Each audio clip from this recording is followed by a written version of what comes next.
আরে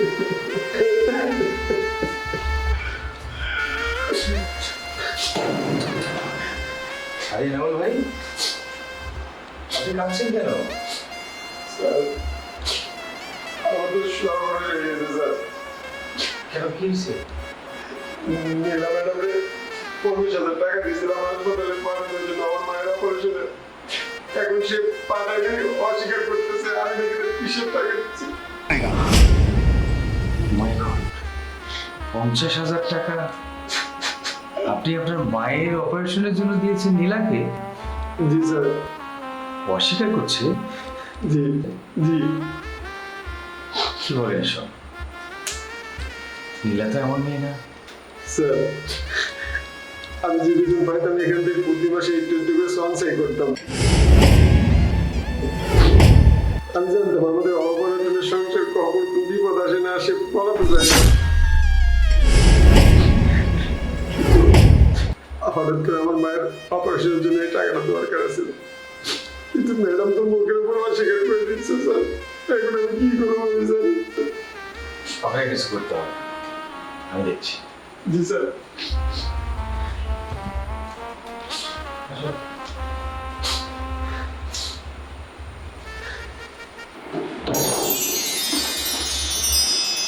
আসসালামু আলাইকুম ম্যাডাম।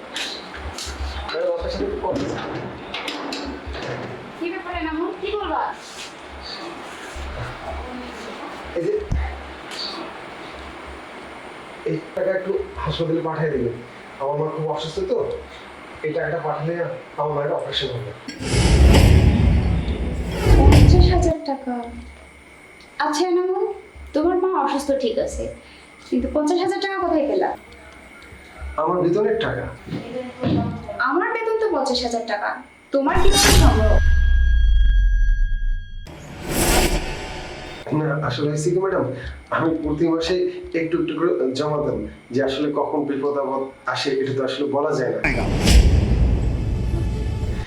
এই এখন আমার সব মিলিয়ে 50,000 টাকা ছিল। আপনি একটু দয়া করে হাসপাতালে পাঠিয়ে দেবেন। এই টাকাটা পাঠাইলে আমার মায়ের অপারেশন হবে। আমার তো মনে হচ্ছে তুমি টাকাটা চুরি করেছো। না না ম্যাডাম, এসব কি বলছেন? আমি চুরি করতে যাবো কেন? বিশ্বাস করেন, আমি কোনো টাকা চুরি করিনি। এটা আমার নিজের টাকা। আচ্ছা ঠিক আছে, যাও। জি ম্যাডাম। যাক, আমার মায়ের এখন অপারেশন হবে। আমার মা আগের মতো অসুস্থ হয়ে যাবো। স্যার আপনারগুলো ঠিক আছে। স্যার একটা কথা বলতো, হ্যাঁ বল।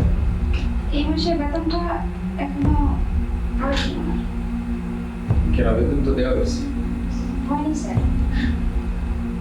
ভালো করে চেক করেছেন? হ্যাঁ, আজকে আমি 4 বার চেক করেছি। বেতন পান নাই? না। কেন?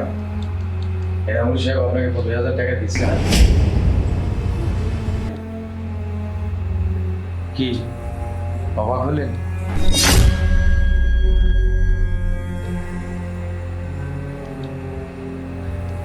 এনামুল সাহেবের কাছে আপনি 50,000 টাকা নিচ্ছেন?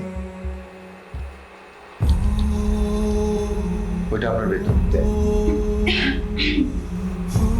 কিন্তু স্যার, আমি যে 50,000 টাকা নিয়েছি সেটা আপনি কিভাবে জানলেন?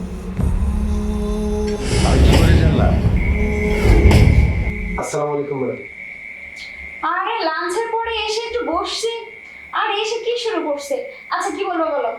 না ম্যাডাম, বলছিলাম কি, টাকাটা কি হাসপাতালে পাঠাইছেন? কিসের টাকা? কিসের টাকা পাঠাবেন ম্যাডাম? আমি তো আপনার 50,000 টাকা দিলাম হাসপাতালে পাঠানোর জন্য, আমার মায়ের অপারেশনের জন্য। আর আপনি বলতেছেন কিসের টাকা মানে? আরে আমার কাছে কোনো টাকা নাই, আর তুমি যে আমাকে টাকা দিয়েছো তার কোনো প্রমাণ আছে? ম্যাডাম, আপনি এসব কি বলতেছেন? প্রমাণ মানে? আপনি আমার অফিসের বড় স্যার, আপনাকে বিশ্বাস করে টাকাটা দিচ্ছেন, আপনি টাকা পাঠাবেন, আর এখন বলতেছেন প্রমাণ মানে? ম্যাডাম এটা কি বলতেছেন? আপনি টাকা যদি না পাঠান আমার মায়ের অপারেশন হবে না, আমার মা মারা যাবে ম্যাডাম। এনামুল সাহেবের কাছ থেকে 50,000 টাকা নেওয়ার পর আপনি অস্বীকার করেছেন। আপনাকে মনে করতাম আপনি এই অফিসের একজন অনেস্ট, একজন সৎ, একজন নীতিবান অফিসার। আর আপনি সামান্য একটা সিকিউরিটির মায়ের অপারেশনের টাকার লোভ সামলাইতে পারেন না।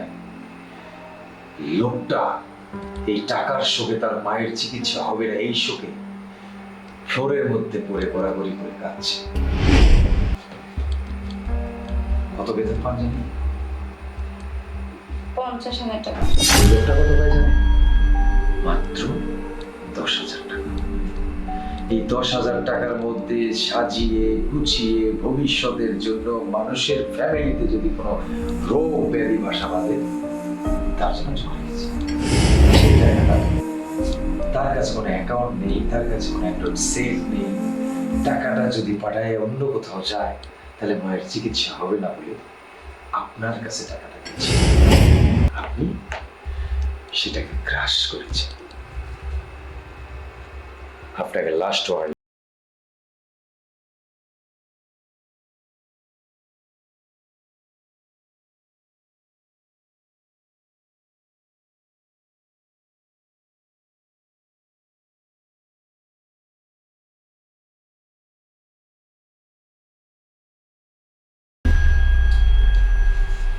এফআইআর সাবের সাহেবকে দেন।